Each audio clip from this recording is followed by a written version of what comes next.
हाय, हम बात करें एसआरए के सेक्शन नंबर 32 की। सेक्शन 32 कहते हैं कौन से इंस्ट्रूमेंट जो हैं आप क्या कर सकते हैं, कैंसिल कर सकते हैं। तो बोला वैसे तो जो इंस्ट्रूमेंट हमारे राइट्स एंड ऑब्लिगेशन को बताती हैं हम उनको रखेंगे और बाकी को हटा देंगे, क्योंकि जिन इंस्ट्रूमेंट में राइट ऑब्लिगेशन क्रिएट होता है वो हमारे लिए काम किए, बाकी को हम हटा देंगे।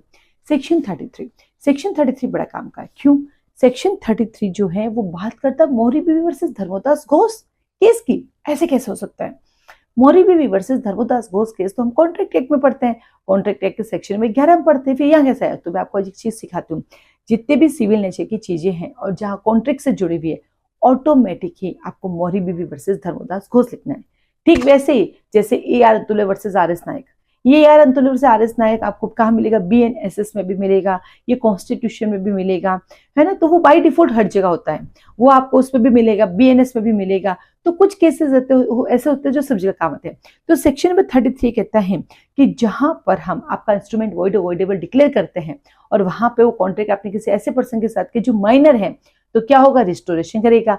जो भी थिंग्स आपने उसको दी, जो वैलिड और नेसेसरी थिंग्स है वो रिटर्न की जाएगी, लेकिन जो इनवैलिड है वो नहीं मिलेगी। तो सेक्शन 33 कहता है part to require benefit to be restored और compensation to be when instrument is cancelled और is successfully rescinded being is void avoidable. तो आया, अगर यहाँ पर आपने सेक्शन 11 कॉन्ट्रैक्ट एक्ट के अकॉर्डिंग यदि किसी माइनर के साथ आपने कोई तरह का कॉन्ट्रैक्ट किया है तो मौरी बीवी वर्सेस धर्मोदास घोष आ जाएगा। तो सेक्शन 33 कहता है जैसे इंस्ट्रूमेंट कैंसिल होती है तो आपको आपका जो भी थिंग्स है वो आपको रिस्टोर की जाएगी और रिक्वायरमेंट हुई तो वहां आपको पोजीशन भी दिया जाएगा। तो यहाँ पे कंप्लीट होता है सेक्शन 32 एंड 33। इसी तरह के सारे वीडियोस देखने के लिए, पुरानी वीडियोस के लिए फेसबुक, इंस्टाग्राम, आप यूट्यूब को फॉलो करें और आगे के लिए भी तीनों को कंटिन्यू फॉलो करें। All the best.